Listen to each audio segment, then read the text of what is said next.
Is the church really just a business that's after my money? Well, the answer depends on what kind of church you're talking about. Because the reality is, in the Western world today, especially in America, we have multiple different types of churches. You see, there's the church that Jesus built, and it's absolutely amazing. It's a church that's full of grace and full of love and full of truth. It's a church that can transform communities and will absolutely transform your life and mine. But there's also some other churches that operate quite differently that have taken hold in today's culture. There's the church that celebrity built, that's all about fame and popularity and putting on a good show. There's the church that religion built, that's all about rules and discipline. And then there's the church that business built, and it's all too prevalent today. You see, the church that business built is about numbers. It's about attendance numbers, more money coming in, and being bigger and better at all cost. And the church that business built, it masquerades as some of the most successful, quote unquote, successful churches today, but it's also doing a lot of damage because it's getting so far away from the church that Jesus died to build. And in today's episode of the Church Disrupted podcast, I talk with my guest, Ken Arrington. Ken is a non-traditional missionary. He's a student of history. He started multiple nonprofits in different countries. This guy lives out what it looks like to be a part of the church that Jesus built. You also may have recognized him or heard him on TikTok or YouTube or across social media. This conversation was fantastic. We're going to dive into exactly what it looks like, how we can recognize when a church has become a business, how we can recognize the red flags of the church that business built, and how we can return to the church that Jesus built, the church that Jesus died to give us. This was a totally life-giving conversation for me. I loved every moment of it, and I think you will as well. So if you're ready to dive into the church that business built and how we can bring it back to the church that Jesus built, then let's dive into this conversation together.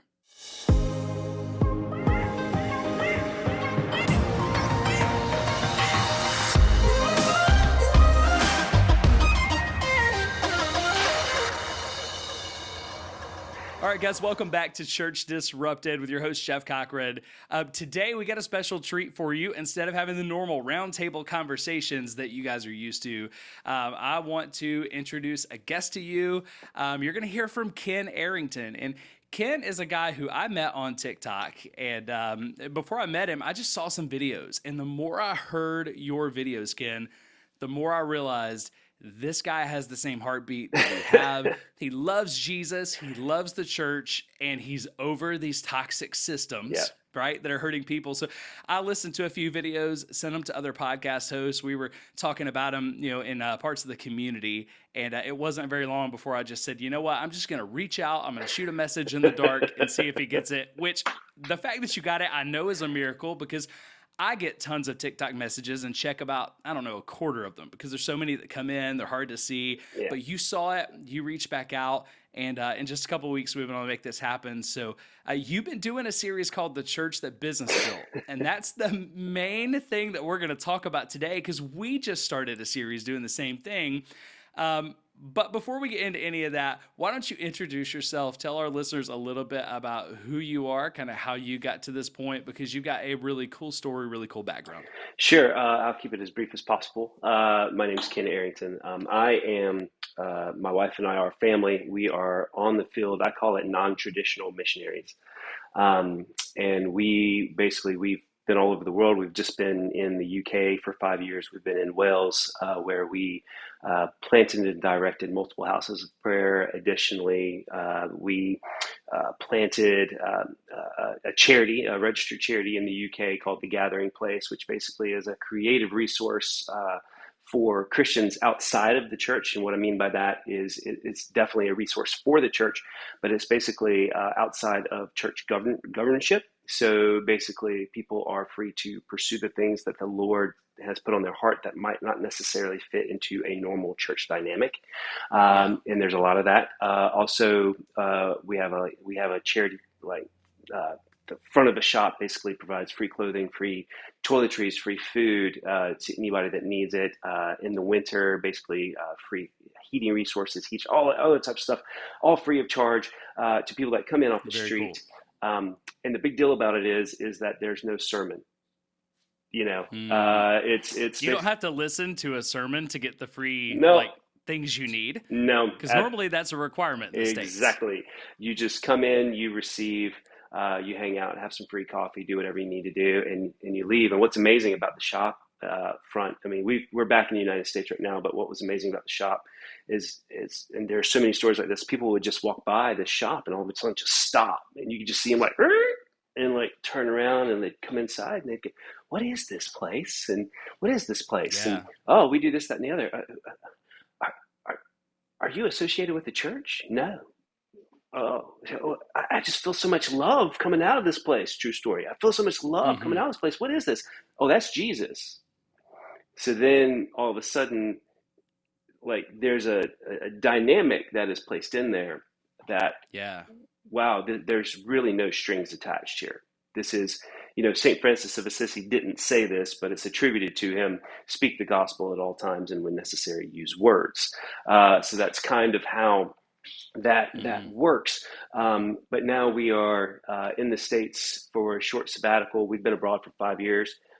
We've been here for 2.5 months, and we are leaving at the end of the month to go down and do the same thing, but with an agricultural basis in Puerto Rico. Very cool.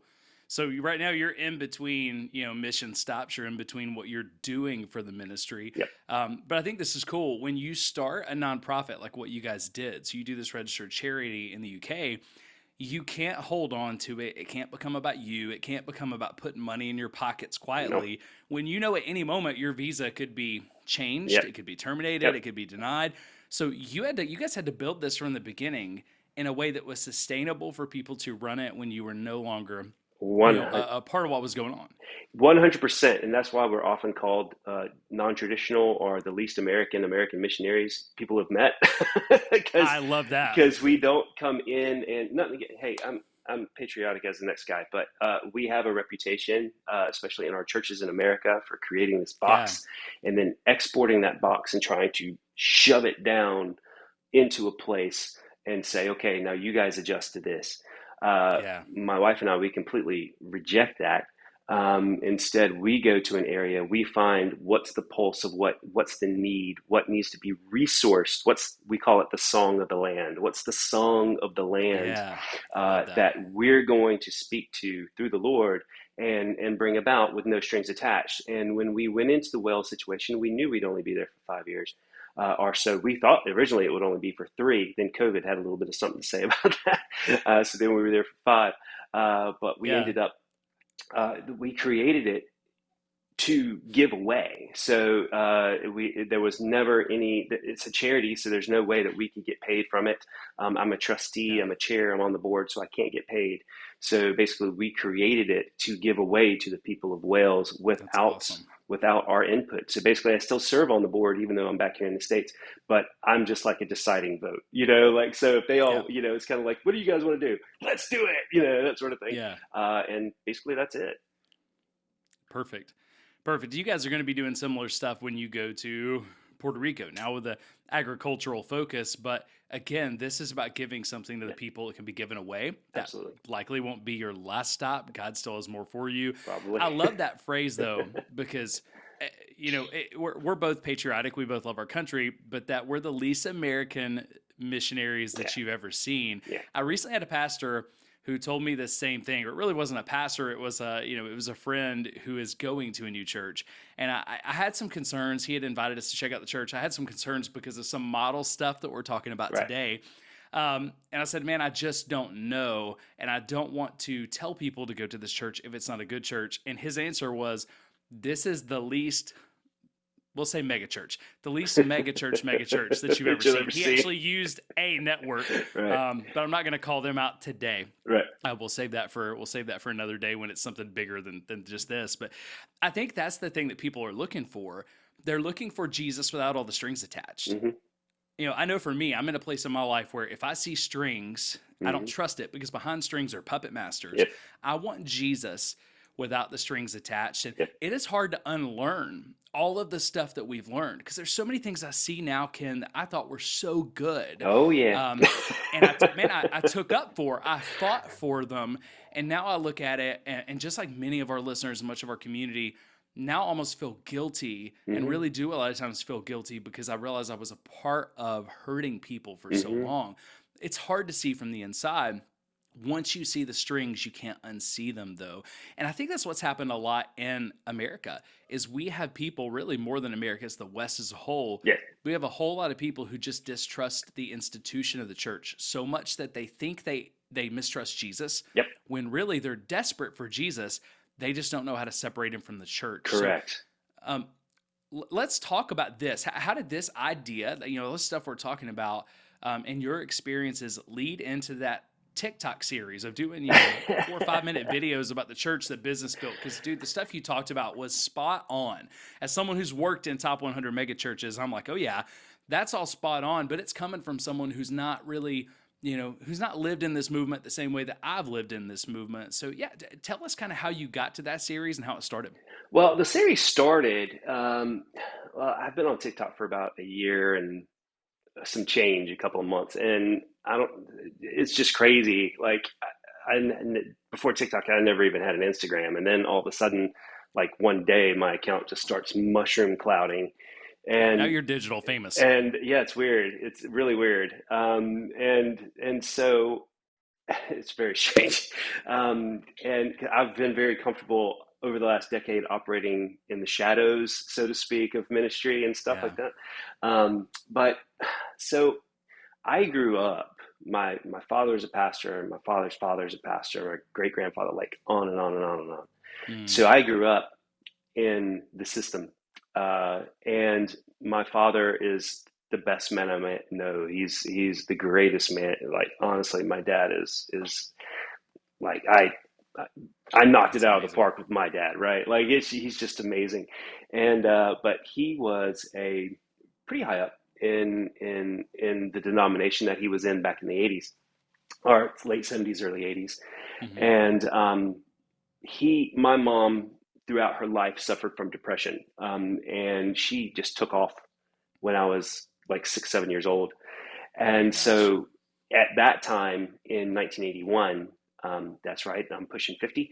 In 1981, if you were a pastor or if you were in this denomination, if you had a divorce, you were gone.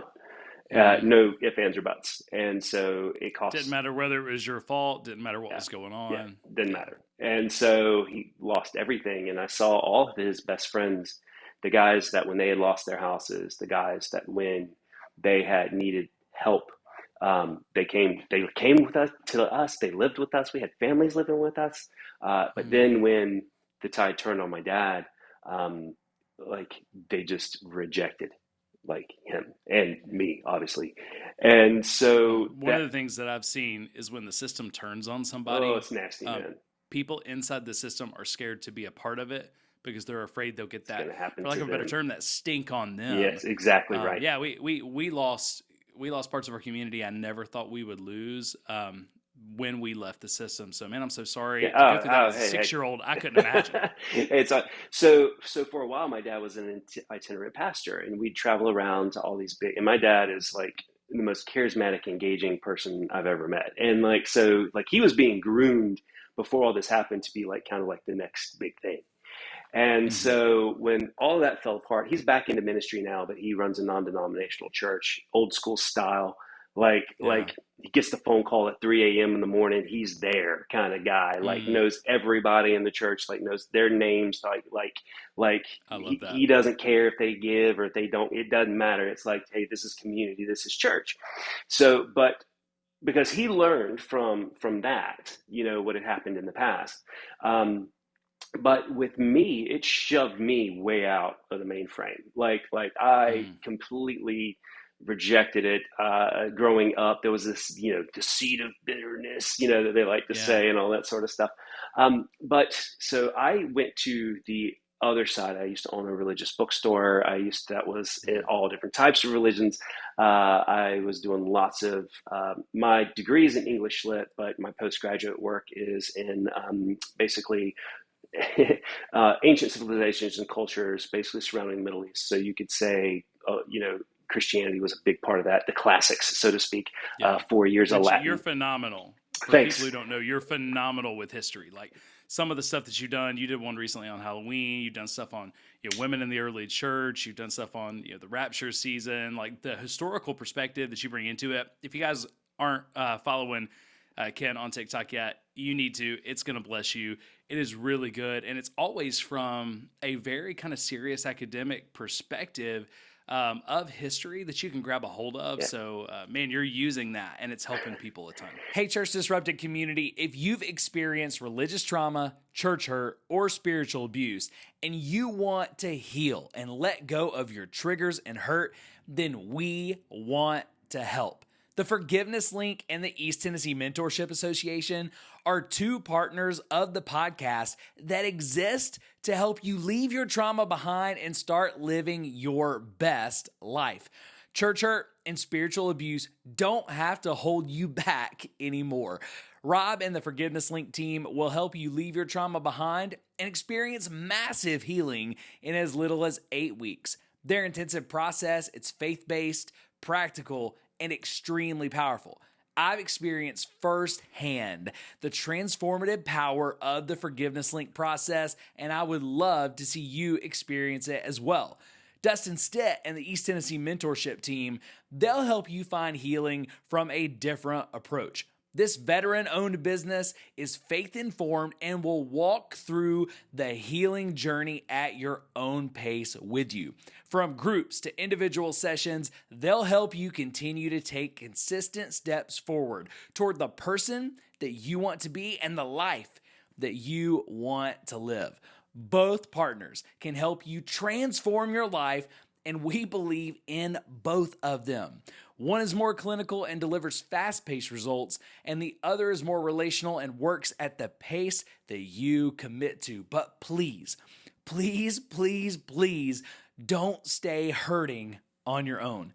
Your church hurt experiences, they don't have to define you, and they don't have to hold you back any longer. If you're ready to step into healing and leave your trauma behind, please reach out to one of our partners. You can find out more information about them in the description below or at disruptedchurch.church on the Partners tab.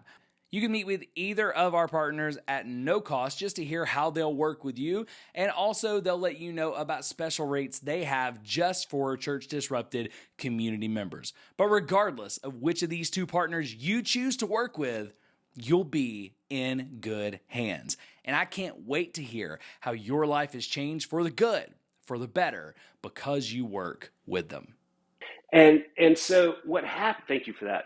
What happened is my wife and I both, we were married before we had completely rejected the faith. I had grown up seeing people fall out in the spirit. Not saying it doesn't happen, but fall out in the spirit. Yeah. But then when I was a little kid, I remember sitting on that front pew and looking up, and as soon as they hit the ground, they're looking around to see who watched them, fall down, and seeing the political side of things, the business side of things, and all that sort of stuff. So I was like, I don't want to have anything to do with that. And then my wife and I had a very powerful encounter with Jesus, both individually. Actually, I know this is going to freak some people out, but I don't care. Physically meeting Jesus, radically transforming everything about our lives. I had a TV show that was getting ready to start, and I couldn't do the show anymore because of this. The change was so dramatic in me and my wife, especially, and then me. Yeah. We struggle with stuff like that today, Ken, but that's a Pauline type experience. Yeah, it was Paul. It was a very, very much a Pauline experience. And so my wife and I, we just dove in head first. And at the time, we were, I got to be careful here. I have a series on this. But at the time, we were kind of brought into this other church that, I call it the Friend. found out quickly that we were not in a church; we were in a business, Yeah. um, and uh, and And that was the learned church that you attached to right after this right experience. after. You're Yeah, growing with Christ, and yeah. then you have this negative experience that Mm. if it wasn't for the power of the experience you had with Oh, I Jesus would have totally. directly, Oh, you would yeah. have been out. No, yeah, yeah. I wouldn't have. But it's funny because you get these blinders on, and you're like, "This is what I'm Hmm. supposed to do. Maybe this is different. Maybe this is different than what I grew up with, et cetera, et cetera." No, much worse. Uh, it was much worse. But it was just unbelievable. And I come from a corporate sales background, Hmm. so I have been working. All like my early 20s, I was business guy, and so I was like seeing some things, and then like I'm also a research person. I began to research and begin to uncover this dirty, and Yeah. learning like the keywords, seeker sensitive, like things like that. Those are churches that are 99.9% of the time, if a Yeah. church says that, basically they are looking for new believers who have not gone through the machine, Hmm. and that can be placed into the machine, and it's not outright. This is the thing, man. I don't think anybody sets out to go, "Hey, this is what we're going to do," but there Agreed. are things that are used for growth, marketing tools, and things like that really kind of boost Yeah. that up.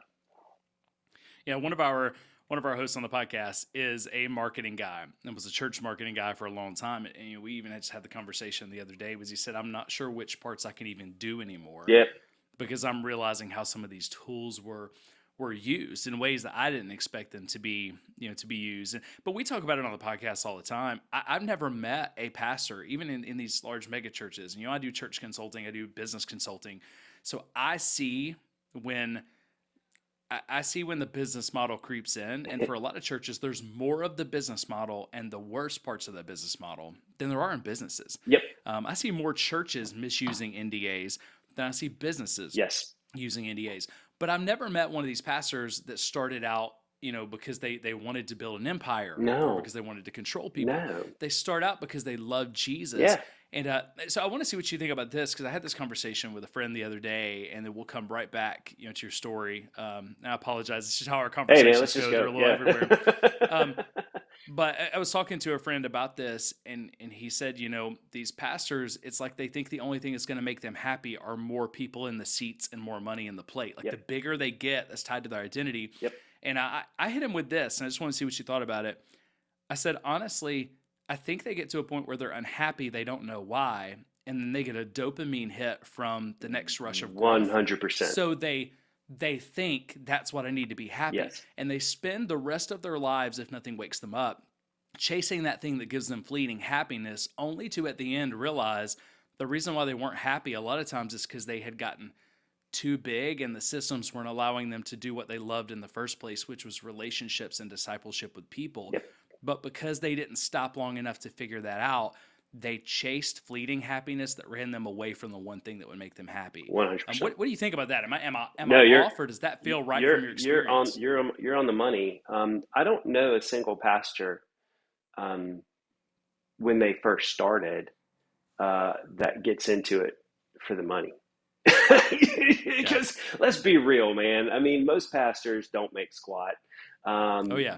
Like that's the thing that like I had to put some disclaimers on this little series because I realized when I did this episode and it hit 1 million views, right?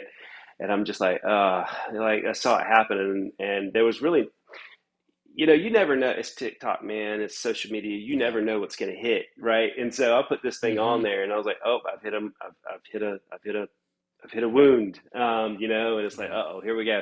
And this thing started, and I read through all my comments, Mm-hmm. and I might not respond to all of them because I've got 250,000 followers. Yeah, I might not respond, Yeah. but I read through everything.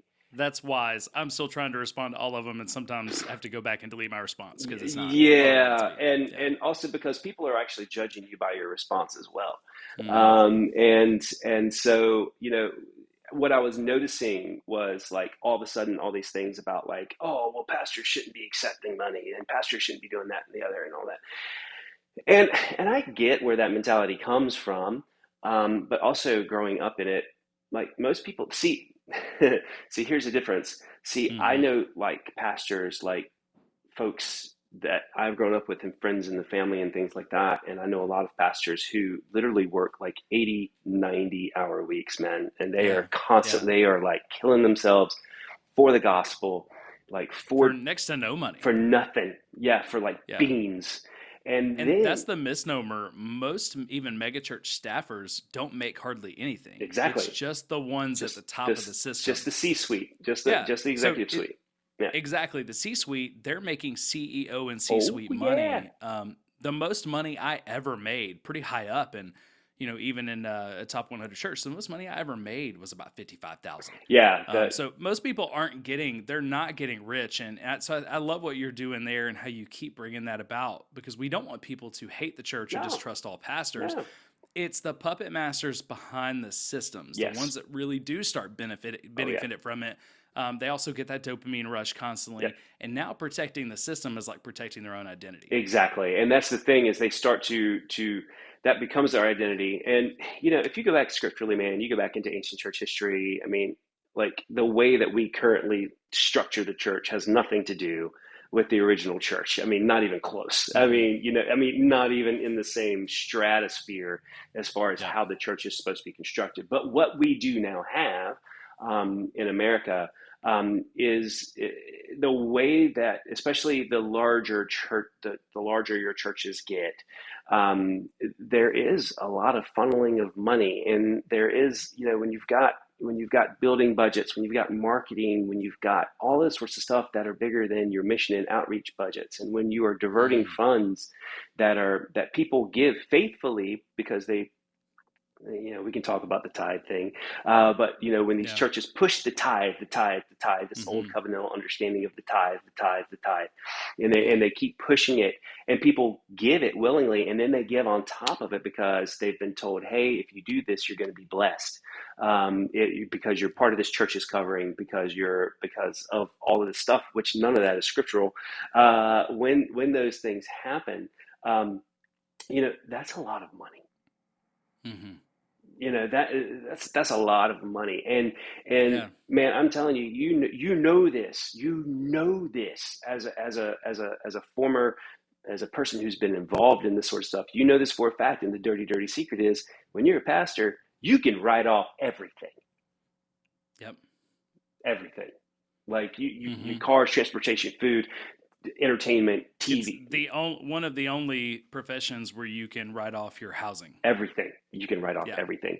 And so basically you're living a tax-free life with a tax-free business, and so these things begin to commingle, and that is when it gets dirty, and it corrupts, you know the best of us. Mm-hmm. I've seen people that, Yeah.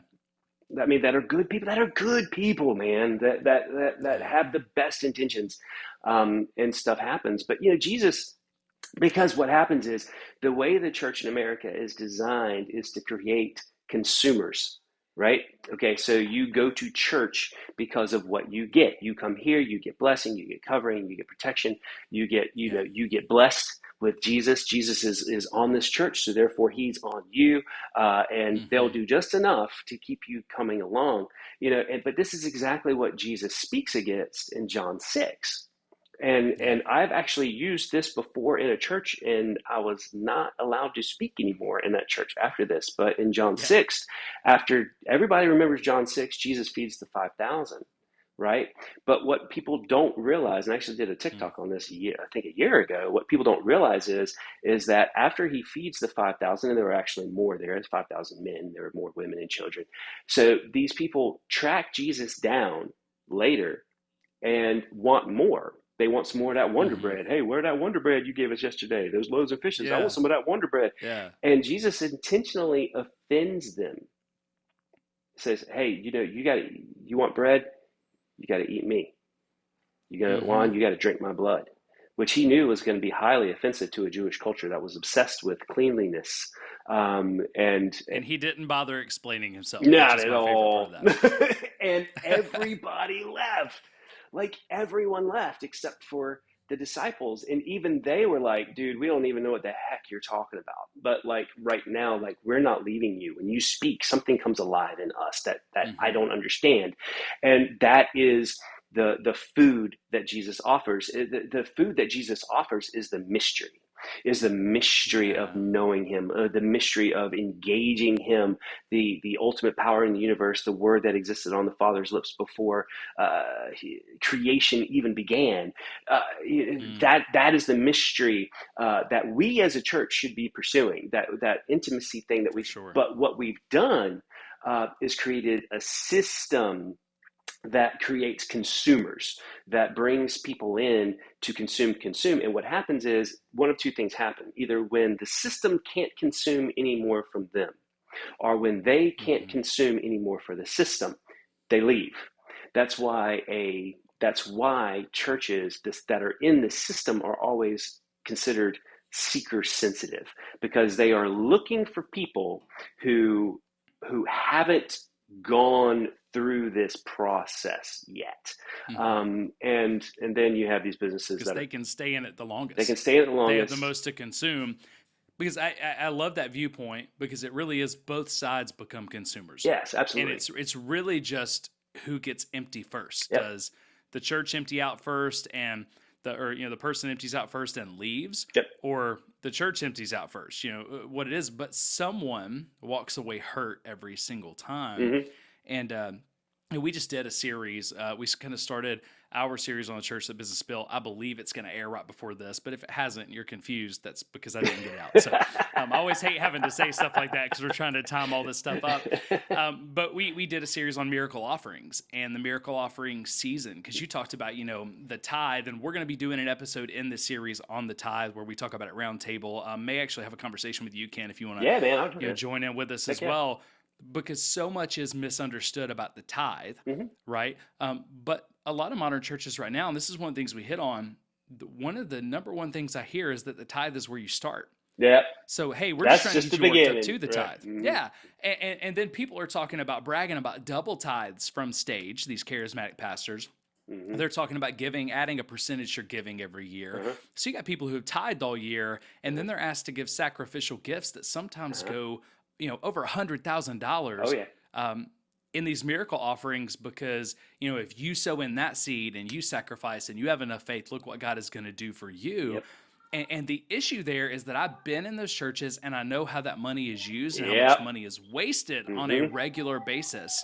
And that's what bothers me about it. It bothers me that people have sacrificed so much to see it wasted. Now, a lot of churches don't do that, but there are enough that do that. Oh, absolutely. And like I said, I don't want to paint with too broad strokes and just be like, big church bad, little church good, like that sort of thing. Because there's just as much abuse in small churches. I've seen that too. But I've also seen large churches that do work really hard with systems of checks and balances and things like that. And they've just been a church that has gotten bigger and bigger and bigger and bigger. And they have stayed, in that vein of hey, we're going after Jesus and things like that. We just spoke at an amazing, my wife did a worship conference. We were in South Africa. Awesome. And oh my gosh, this church down there was just, man, like I actually cried. And I told the pastor, I was like, bro, you've actually given me more hope for the church than I felt in years, because of what they're doing in their church, with their people, with their community. Because of what they've been doing, they've been getting flack from other churches that are in the system, that are like, oh, you're just, blah, blah, blah. And because, man, like I said, I've been in some of these meetings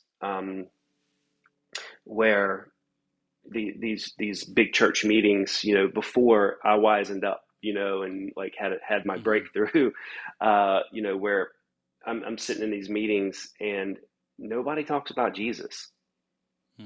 Yeah, like there's no prayer, there's no opening up, it's Did you get all the Connect cards? How many new names did we get this week? Did you get them in the Yeah. database? Did you get everything ready on Planning Center? Do you have these slides at these times that are ready to get everybody? I just freaked everybody out. I said Planning Center, and everybody just went. Yeah.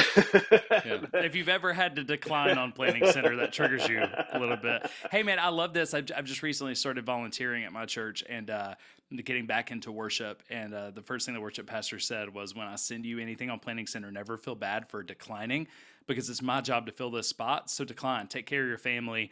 Never feel like you have to come. And if you don't show up for a few months, that's fine too, as long as I know your family's okay. I loved Yes, that. that's amazing. That was huge. Yeah. And man, I've been in these meetings, and all they're talking about is their growth and their tithe. How much tithe you get? And then one pastor will go, "Oh, this week I got this," and then the other pastor, the other church, because they're all part of this association, in this in Mm-hmm. this in this region, oh well, we got this month. Oh well, we got this many new members, and it becomes like this. What you tend to notice is in a lot of these. Uh, Larger churches, especially when they're part of a franchise system and you have a whole bunch of them, they're all alpha Mm-hmm. dogs. They're alphas. Yep. And I don't like to go, oh, this is the alpha, but I'm just being real, like to kind of put in place. I don't care what kind of a golly gee shucks demeanor they put on Sunday morning. This. Yeah. They are dogs. They are hyper competitive, hyper focused. Mm-hmm. They Well, you can't do it. You can't run that system without it, Nope. even when you're still doing it because you love Jesus. Yep. One of the things that drew me to that system was because I always grew things to where, like, I would have pastors who would say, "Hey, you've grown this youth ministry too much. The systems can't hold it." And I always felt like people were holding me back, holding me back, holding me back. So I get in this megachurch system, and I love it Yeah. because I'm that competitive alpha. Yeah. I can win at all Yeah. costs, and that's the way that God has wired me. But when the system takes it a little too far, then now you're no longer using what God gave you as a gift, that That's hyper right. focus, that competitive drive. So that doesn't mean these guys are bad, No. but they all have the things in them. If you are planting a church that is starting with over 200, that is growing this big, you're only able to do that because you have these things in you. Yep. But the same gifts in you that allowed you to do it are also the buttons that the enemy will push every time to 100%. derail you. And 100%. I've got a pastor right now that people who are close to me, they know that that's where a lot of my hurt came from. Someone in the system that I was great friends with. And I think there's this misnomer, Ken, that people think sometimes that I don't like him. I would answer his phone call today. Yeah. If he and his family had a need, I would go do that today. Because I was actually having this conversation with my wife not too long ago with something that happened. I said, I still think he so loves Jesus and wants to do the right thing. He just doesn't know what it is. And after a while, we start believing our own lies about the systems. Yeah. Because if we don't, then we have to admit things about ourselves House that of we Cards don't falls like. down. So Yeah. So many of these people, they're not evil. No. They're not bad. There are a few that know what they're doing, and and we talk about that from time to time. Most of them, they're not bad. They've just gotten in a bad place. And when we can have a little bit of empathy for them, it makes it easier for me to talk about these things without, completely just, spiraling because of the church. So I think that's important to say, is can be some people who are doing bad things and hurting people who need to be held accountable, but it doesn't necessarily make them bad people immediately. 100%. I know a pastor. He is an amazing. I've never met. I've met few people with the evangelical heart that this guy has. Like, he actually has a passion, Mm. like, for going out into the community and working with, homeless and things of that nature. But Wow. he is so wrapped up and entangled with the system that he's in, that he can't Yeah. see, like, what's been going on.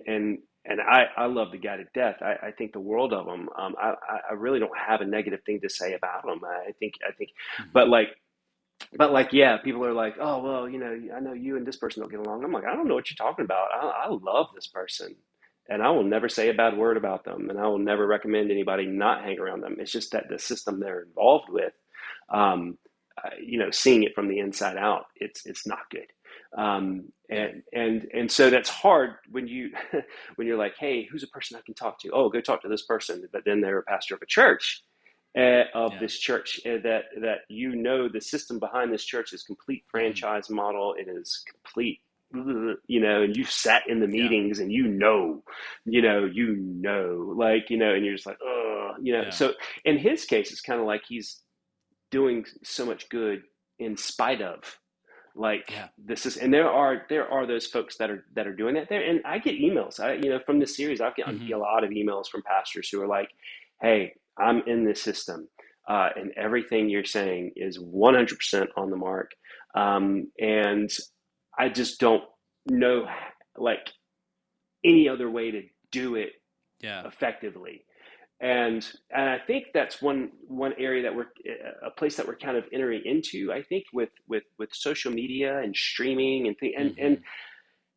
you know, I mean, yeah, and you do lose that sense of community in streaming. Like, I can watch my friend's Yeah. church in South Africa, and, like, it's great. It's not as great as being there. Let's be real. Hmm. But in the same token, what we've entered into is an age where all of a sudden this information is being disseminated. And the scariest thing that that I'm posting this series, the church that business built. I've been posting Hmm. this series, and what the scariest thing is the comments. Like, how many people are going, "This is my story." Yeah. Like that. It's very common, Ken, and it's so much more common than people realize. Yeah. Like, so I'll have people who are inside the system who will constantly comment. If you're inside the system, here's the comments I'm getting with what we're doing with Church Disrupted. You guys are just bitter. Yeah. You're just frustrated. I have people who say, hey, you couldn't hack it. And it's like, no, I could hack it just fine. Yeah. Right? They got all these things because they're making assumptions. Yeah. People who are not in the system either say, this is my story almost to a T. Thank you for sharing it. I thought I was the only one. Yeah. Or they're saying, I have a family member or a friend who's been this almost to a T. I thought I was the only one. And we all think we're the only ones, and we don't want to talk about it because people will call you a victim and this, that, and the other. I've got called all sorts of names. But the reason why people don't talk about it is one, they don't want to hurt their churches. They don't want to be No. dishonoring. But a lot of the people who have been hurt the most they're either under other intimidation tactics or have actually signed legal agreements to say we can't speak Yeah. about this. And that's probably the thing I've learned the most out of this. We started this whole journey by not signing, my wife and I not signing an NDA. And since then, man, I have seen NDAs that would make like your toes curl. Like they Oh, are man. bad because people are finally trusting us enough. We can't go out anywhere else. We can't tell anybody else about the NDA, but we'll let you see it. So we don't know exactly how we're going to do it, but we're getting ready to start a nonprofit here in the States that's going to attach the podcast to it. But our Heck number yeah, one man. mission is to end the use of NDAs in the church Exactly. because you're seeing that now. Those comments are coming in because this is very widespread. There's going to come a day, and I'll see if you agree with this because you may not, and that's okay. We all disagree a lot on the podcast. I think there's going to come a day when there's not enough people left who haven't experienced the system of the ministry machine or haven't been around someone else who's experienced it for it to continue. And I think it's gonna look successful and collapse overnight. It's coming It may be fast. decades before that happens, No. but when it happens, it's gonna collapse fast because it's like you said, they need people who don't understand it, Yep. who can consume for a while before they get hurt. Yeah. As a church history guy, a Christian history guy, like, every 400 years, there's a major shift in the Christian church, and we are in the midst of the greatest reformation of the church the world has ever seen, and a lot of that reformation has to do with the destruction of this model. That I completely agree with you. That it's not sustainable. Churches know it's not sustainable. Uh, so what we were just in Wales for 5 years, man, and the Mm-hmm. Welsh revival, right, changed the Christian world for the last 100 years, and it did. Yeah. But you had two things going on. You had churches that were very small, made up of only 8 or 9 people, that were the remnants of that revival. That were still desperately holding on to whatever they could, and they were very strict and they were Mm-hmm. very limited in their mindset. And then you had Yeah. empty churches. And then you had the third type, which is the kind of the American model of church, that's been that's been exported over to Wales Yeah. or adapted because it's looked at as successful, but they Mm-hmm. don't have the same.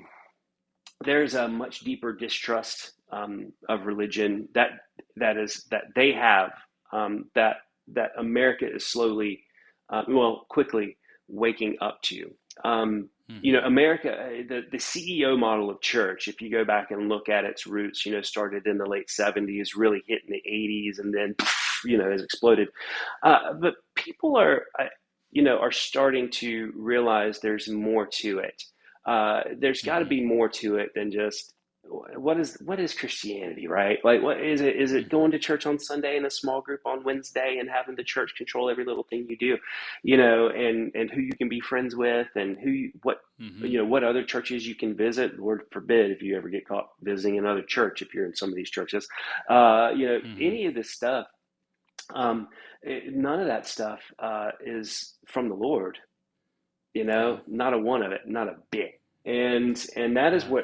what gets my fire up, and seeing people who, like, one of my big things that I've gotten, one of the emails that I've gotten that really just, I wouldn't say irritate me, but it's just kind of like, man, if you could just see, is Mm-hmm. oh, I can't believe you're speaking out like this. You're just sowing division. Yeah. I get that one a lot. Yeah, and it's just like that has nothing to do with division.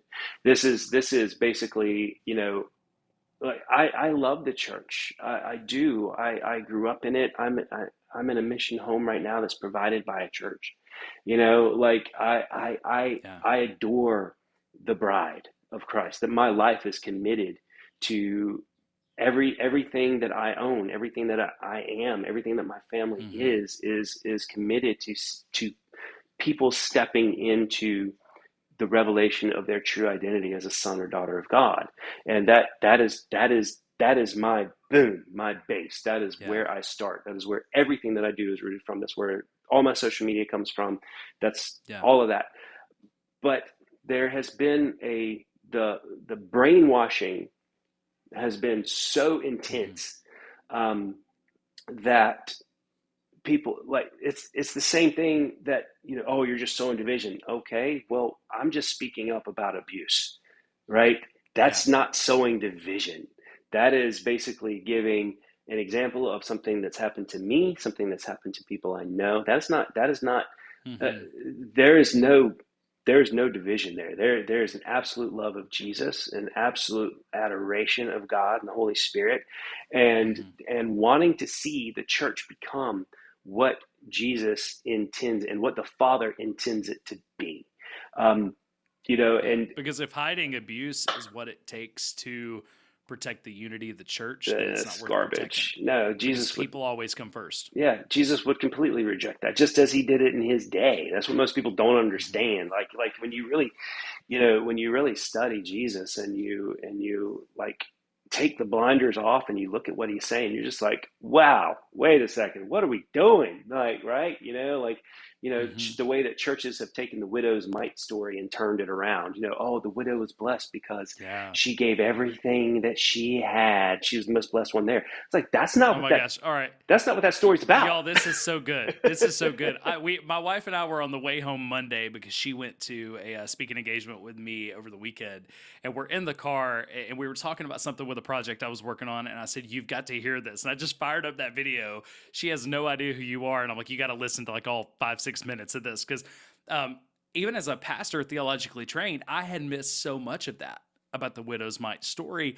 And then on top of it, Jesus flipping the tables with the money changers in the temple, it wasn't about money. It was about marginalization of people. It Yes, was about spiritual abuse. And 100%. we miss so much of that because we're only hearing what people are teaching us. Yep. Just like we miss in Second Corinthians, we miss that Paul was talking about, hey, the New Testament model for giving is just to give Just to generously. give Whatever you generously. decided in your Yeah. heart, we've missed that Yep. because we made it about special Yep. offerings where you give above and beyond the tithe, Yep. which was not the context. But yeah, so tell us, give us the quick version of the widow's mite story, and then I'll actually link to that full video because people need to watch it.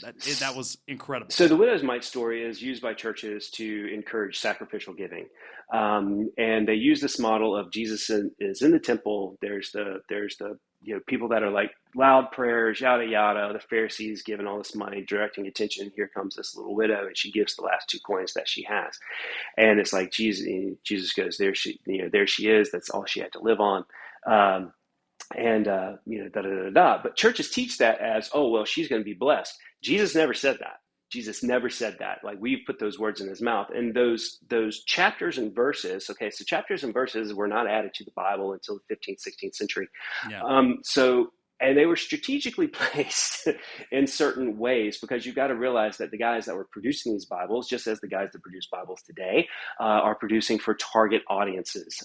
So much like most people don't realize that, they're like, what's the most accurate Bible translation? I'm like, well, which audience is being written to?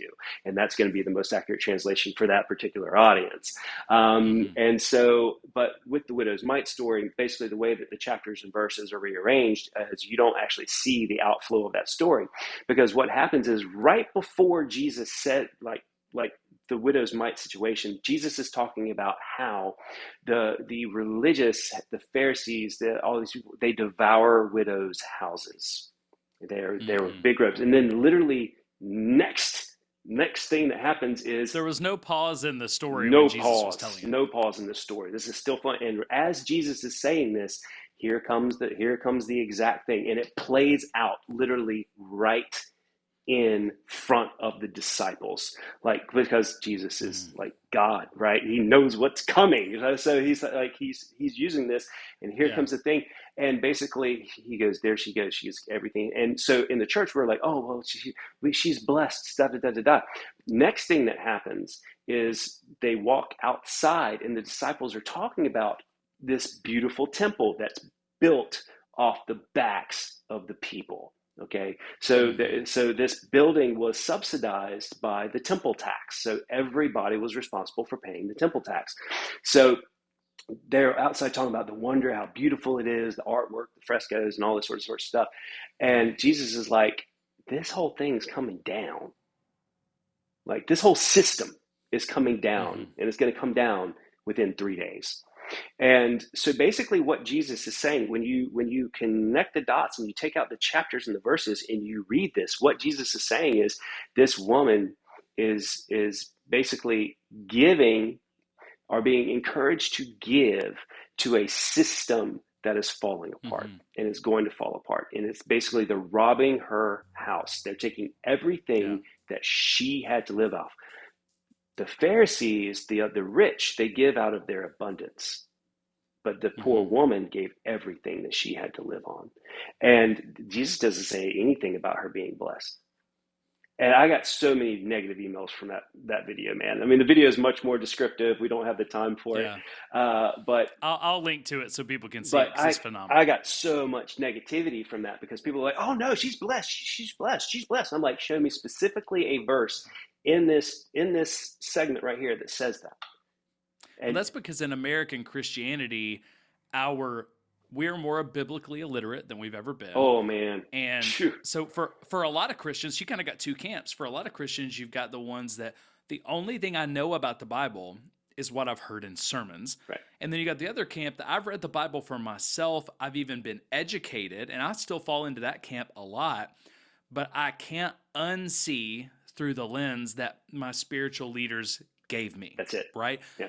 And they're walking through a lens their spiritual leaders gave them. Exactly. And we read things kind of a verse at a time, and you have a lot of messages talking about the church that business built. And a lot of these mega churches and these big churches now, you can listen to an entire message and hear 4 verses that weren't together.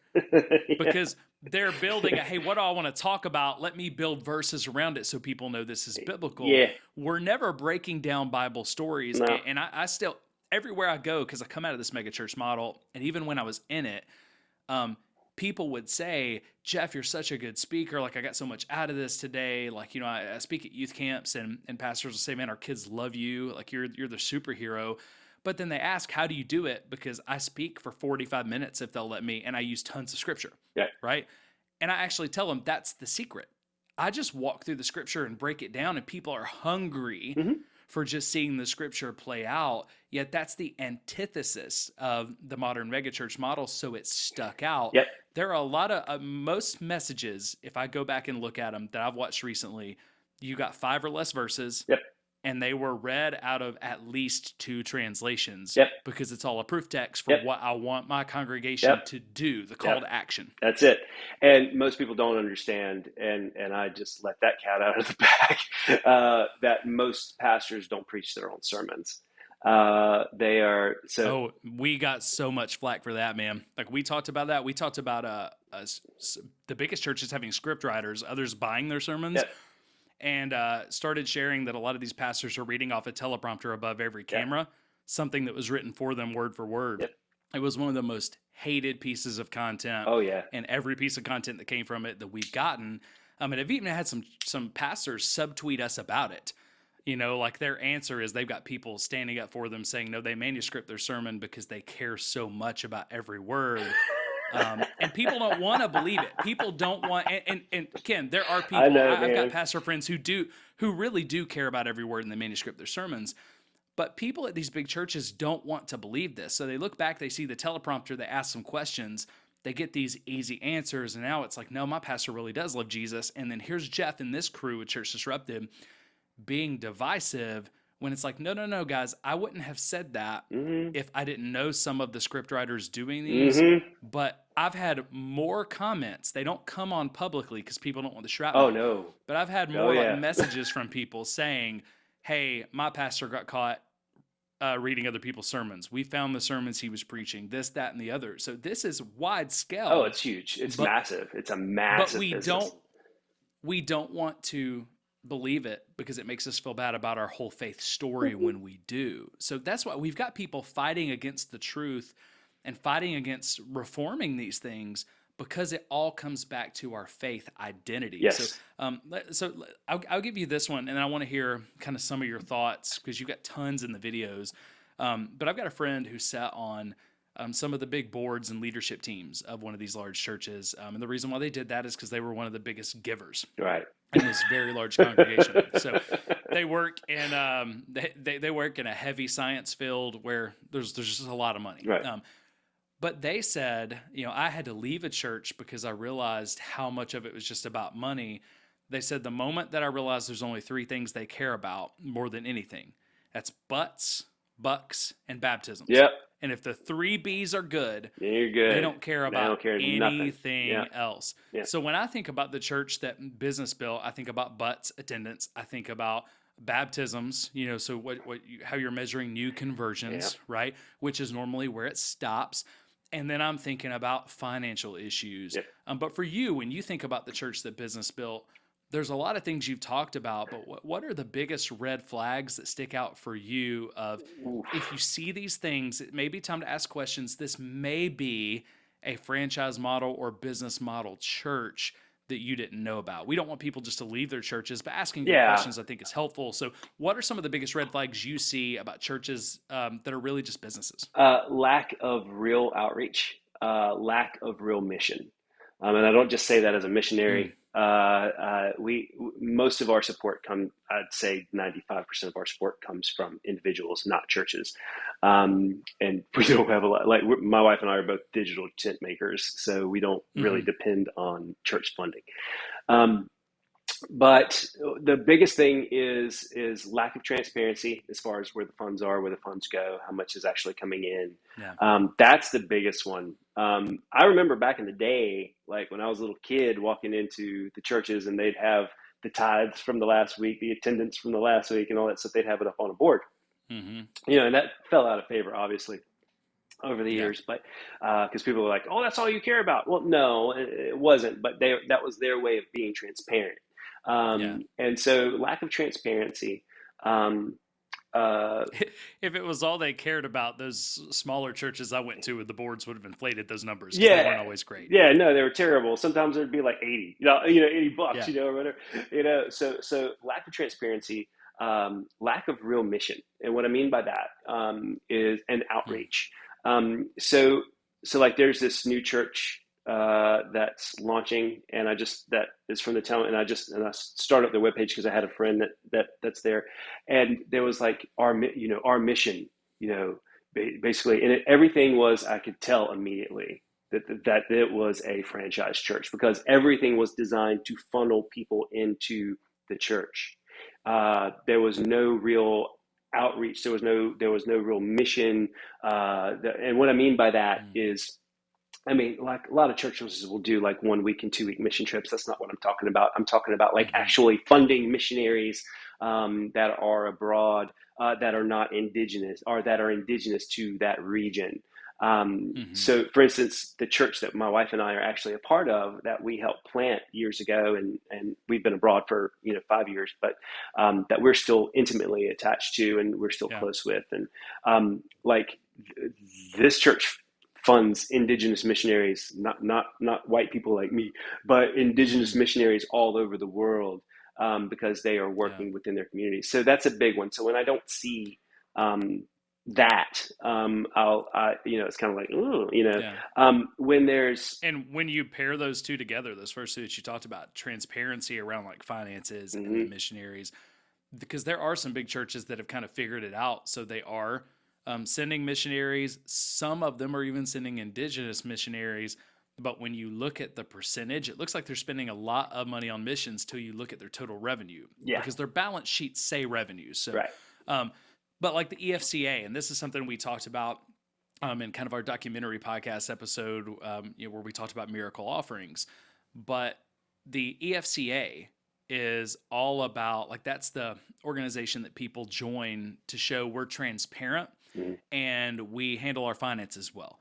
And it's basically you pay to get this seal, but all they have to do is they have to show about 5 lines. So really, there's 3 things they have to show. What was our total revenue? What was our total excess or deficit? And then what's our assets versus our liabilities?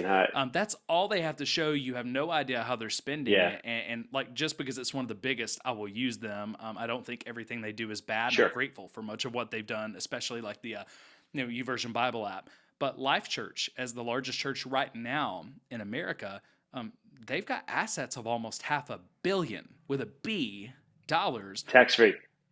Yes, but there's no breakdown beyond, again, what was our revenue this year, what was our excess, and deficit, and then here's our assets. We don't know how they spend $500 million that's tax free.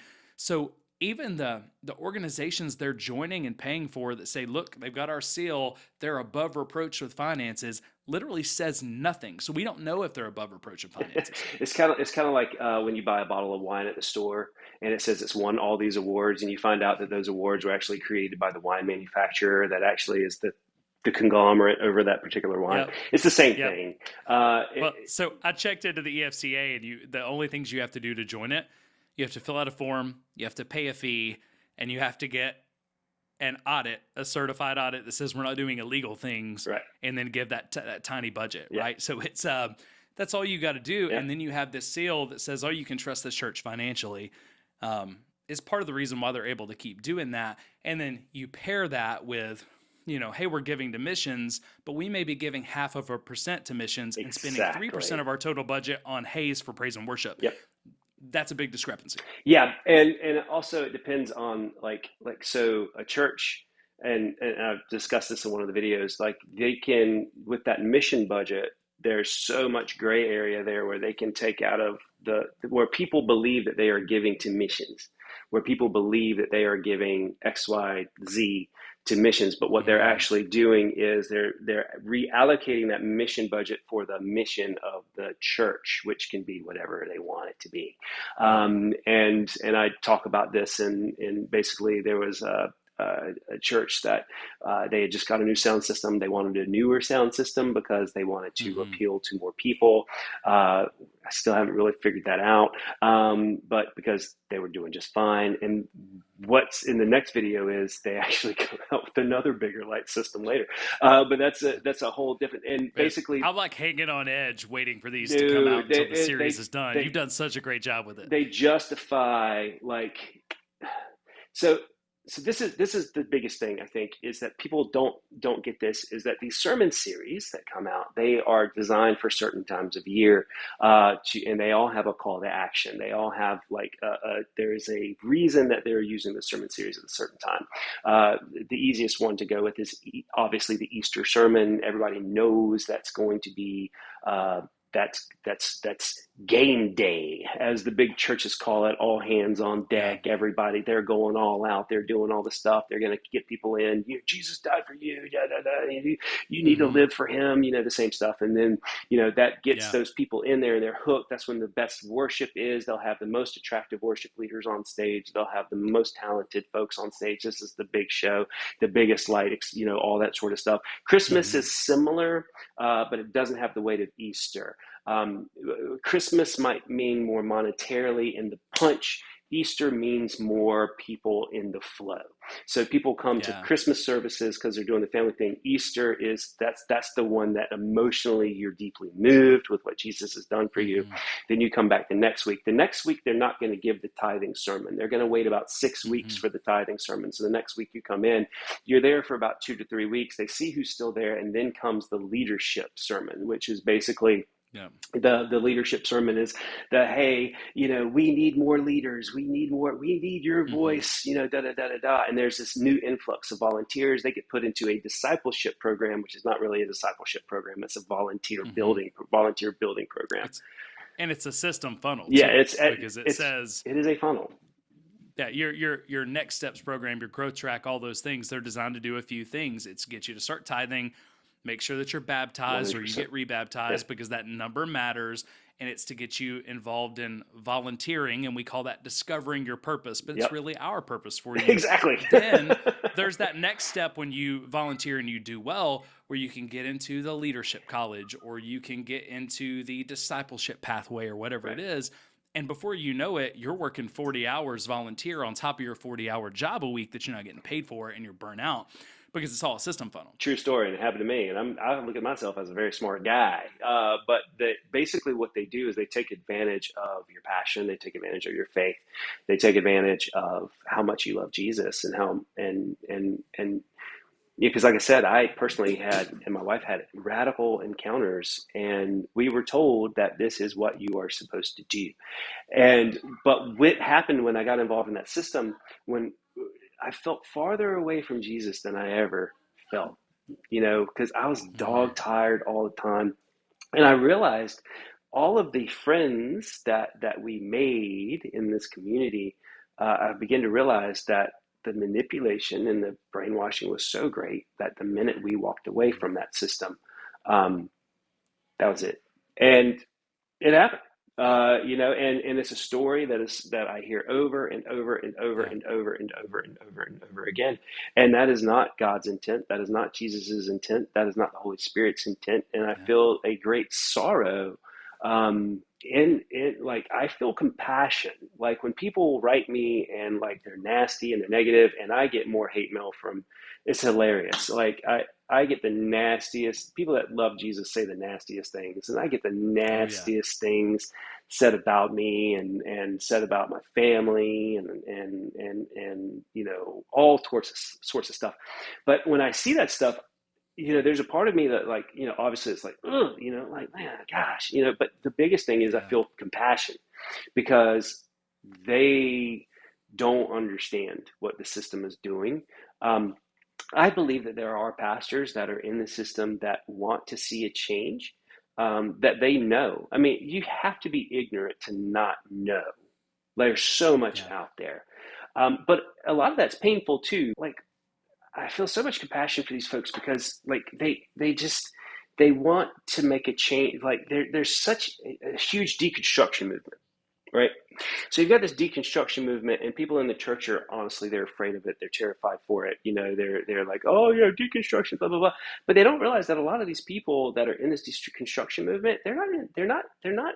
Yes, there are a lot of people that are bitter. Yes, there are a lot of people that are hurt.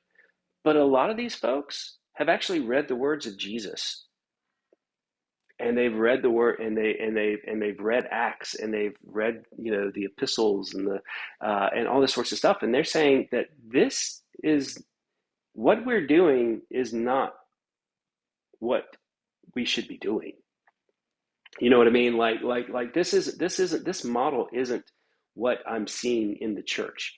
This model, this is totally different.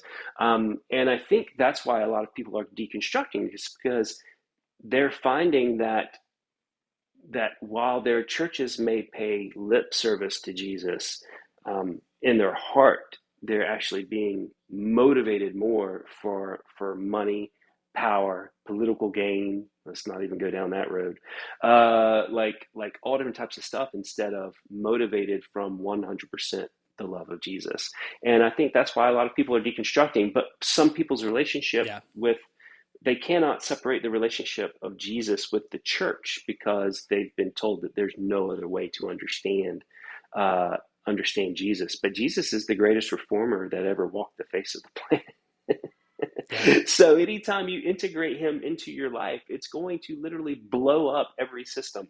And when you let him radically move in your life, you're going to find yourself like me, literally giving away, not selling, but giving away everything that you own twice Hmm. to go and do what you feel the Lord has told you to do, in a way that a lot of time offends people in the church because it's outside of a system of control. And that's, Yeah. uh, because most people in churches are, I did a video on this recently, are of a fixed growth mindset instead of a growth mindset. So Hmm. most people that go to church, like I said, in that method of consumerism, as an American, at consumerism, um, they also just want to be told that everything that they're doing is okay. Yeah.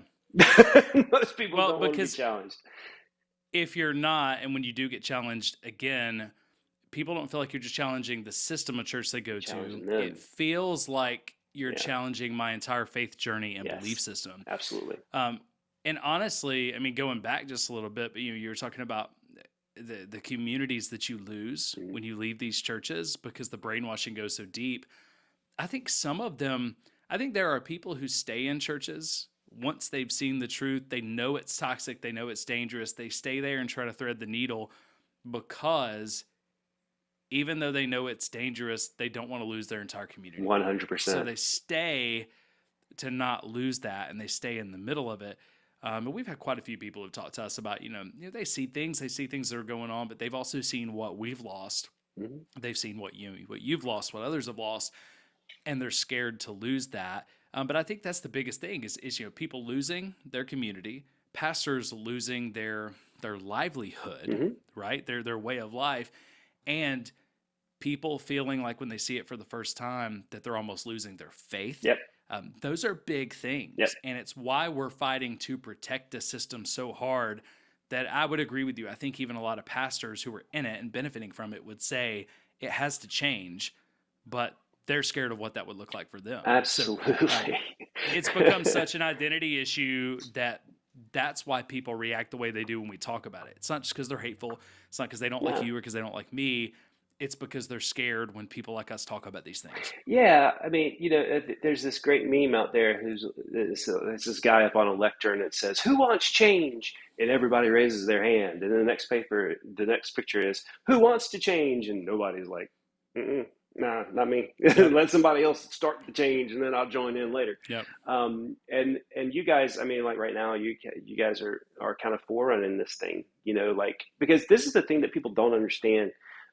Like when I bring up a criticism is that I they don't understand where it's being motivated from, you know, Mm-hmm. and they think that you're just trying to sow division. I'm doing the opposite. Like I'm Yeah. trying to bring us into unity as a body. There's already enough division. There's 49,000 denominations for God's sake. Yeah, right. Mm-hmm. There's enough division already. Right. There's nothing I can do that's going to create any more division than what's already out there. Right. But what we can do is we can all come together where we agree, and that's the love of Jesus. Right. Like that's the solution to the Yeah. problem. And the other solution to the problem is realizing that I am not a pastor. I'm not a missionary. I'm not a worship leader. I'm not a worship pastor. I'm not the financial officer. I'm not these, that, or the other. I am a child of God. And in stepping Mm. into that realization, okay, now that I'm a child of God, Daddy, what should I be doing? He'll give you the answers. And I can guarantee you the answer is not in a 10-step business program designed to funnel new people into a system, churn them up and spit them out, Yeah. and just feed more people in. That's not Well, the answer. Well, and it's funny, when I talk about things like next steps and growth track, and there's a bunch of them. Those are just the ones I'm Oh most yeah, familiar man. with because Amen. because so many people are using the growth track model from ARC because it works. Right. And I've got family who's a part of ARC churches and stuff, so I get a lot of people who are mad. But these are literally called when you're talking with staff, these are called assimilation processes. Onboarding systems. Yeah. This is our assimilation process Yep. because we got to assimilate people who weren't giving and Yep. serving into a process that they now are giving and serving.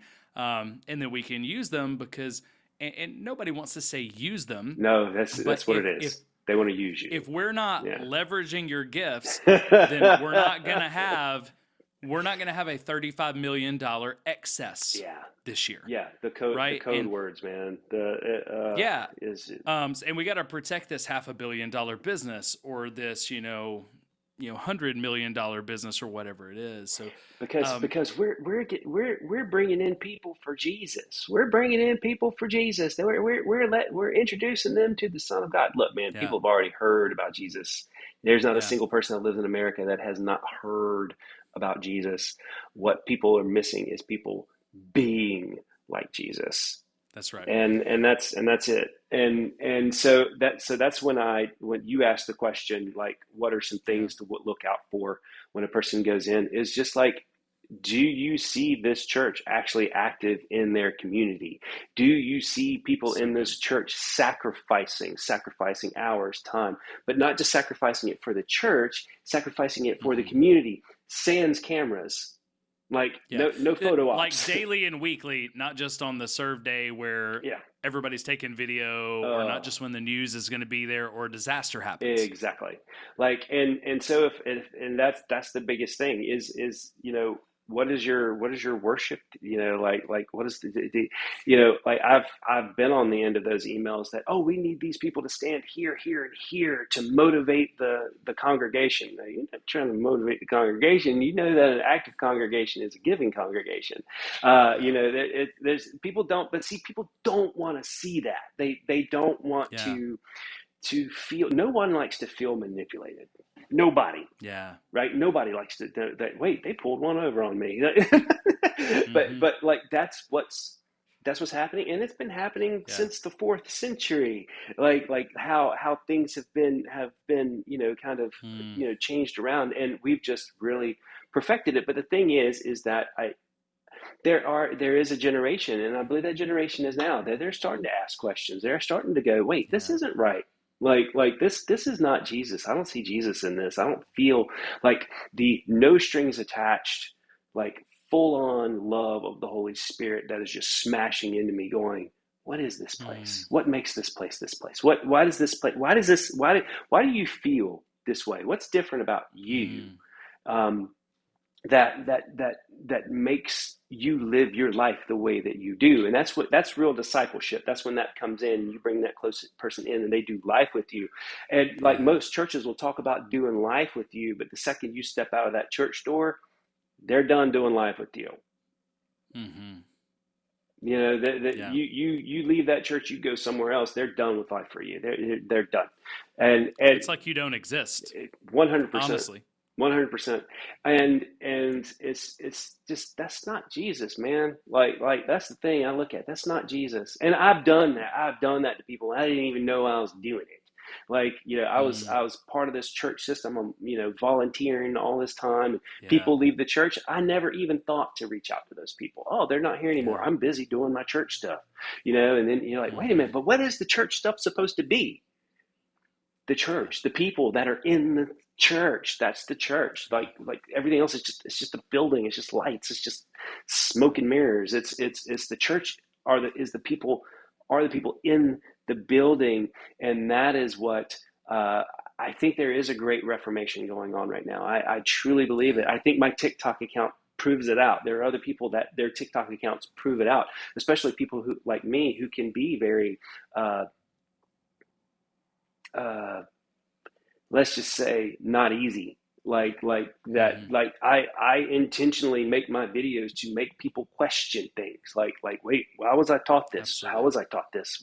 What was the goal of, and to get people thinking in those types of things, because we're taught how to think, or we're not taught how to think. We're taught what to think.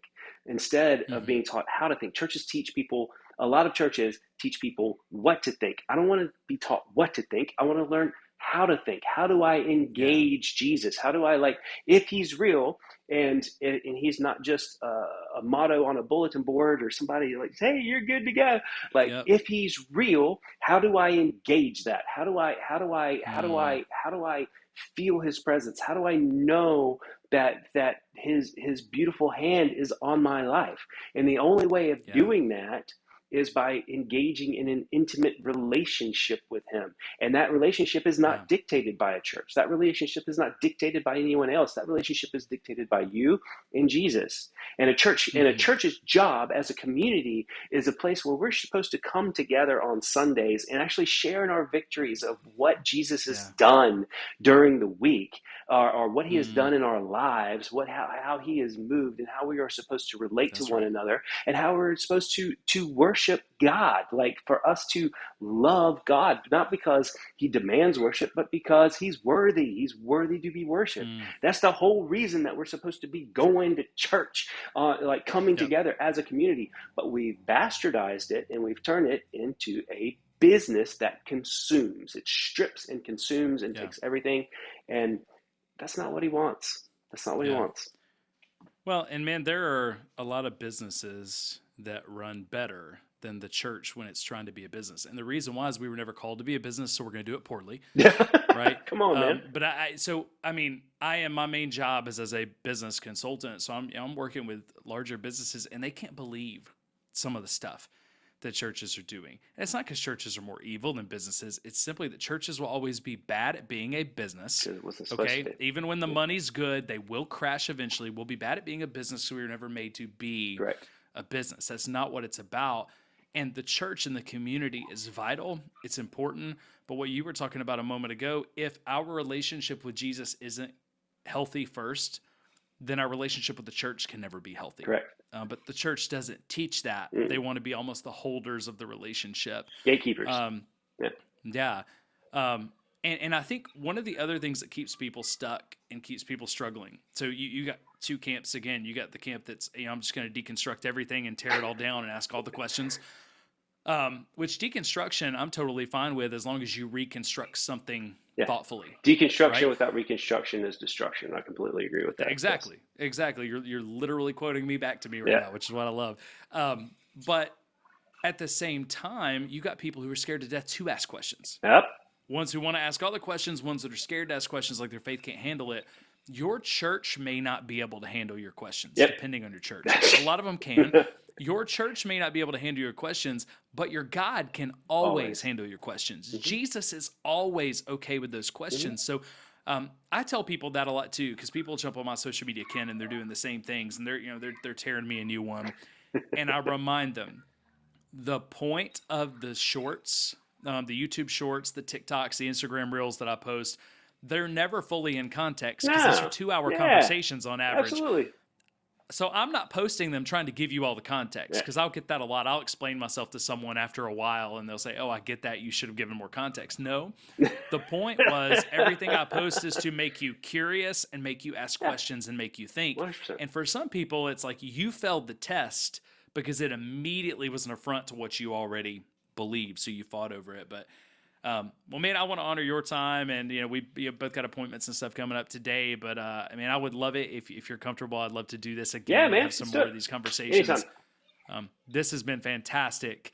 I'm going to link to, for those of you that are watching, you haven't got to check out Ken's stuff. I'm going to link to his TikTok account. May link to some other stuff as well. But we'll link to some of these specific videos we talked about where you can see tons of the red flags. I think it's, there was one full video that was just red flags. And then there's a lot of other ones in the other videos.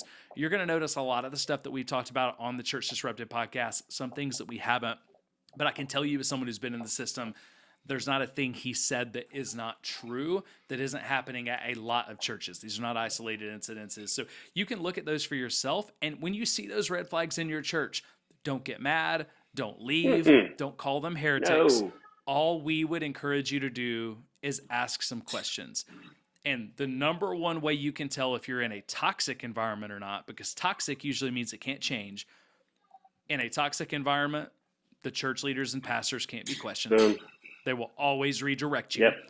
And in a healthy environment, they're willing to let you ask tough questions, and they're going to give you real answers that make sense, that don't always make them look good. Yep. That's And it. a lot of those are going to come with apologies or disclaimers or frustrations. So if you see those red flags, ask those questions. But as we just kind of land the plane today, Ken, anything else that you want to leave our listeners with today when they're thinking about whether it's their church, their experience, another church, even hurt they've experienced in the church? Anything you want to leave them with regarding the subject of the church to business building? Your church leadership is not Jesus. Your church leadership is they don't hold the gates to the kingdom of God. The church and the kingdom are two different things. And not all churches are bad. There are really great churches out there that really love the people that are involved with them. No church is perfect. No community is perfect. But don't despair, and don't let your hurt and your bitterness put you off Jesus. Because I'm telling you right now, once I got out of that environment, once my wife and I got out of that environment, our relationship with God exploded. And we've been all over the world meeting people and telling them that they're loved. And so don't give up. Don't give up. That's the thing. Don't give up. That's awesome, man. Well, Ken, thank you so much for your time today. You're welcome, I know this has been incredible. For those of you want to see more, again, we'll link to that stuff. Go check it out. It's phenomenal. I always enjoy watching everything that comes across my feed from Ken. He's one of the few people that I watch everything I see because it's going to make me think. It's going to help me to serve people better. And it's going to keep me from getting stuck in the systems that inevitably come, even with what we're doing right now. So, Ken, thank you so much for joining us today, man. We're grateful. Thanks for having me. And for every person who's watching, every person who's listening, as we always want to say, but we always want you to know we mean it. We love you. We're grateful for you. And you can take this journey to healing one step at a time. God's still got so much to do through you. And even for the people who are listening, the pastors who are listening, who disagree with us, you're always open to come on the podcast. We'll have a great conversation. I would love to hear your side if I've missed something. But even if you disagree with everything that we've said, is there one thing that you've learned? Is there one step that you could take that would make your church look more like Jesus? And if so, we've all had a win today. But guys, thanks so much for listening, and we'll see you on the next episode of Church Disrupted.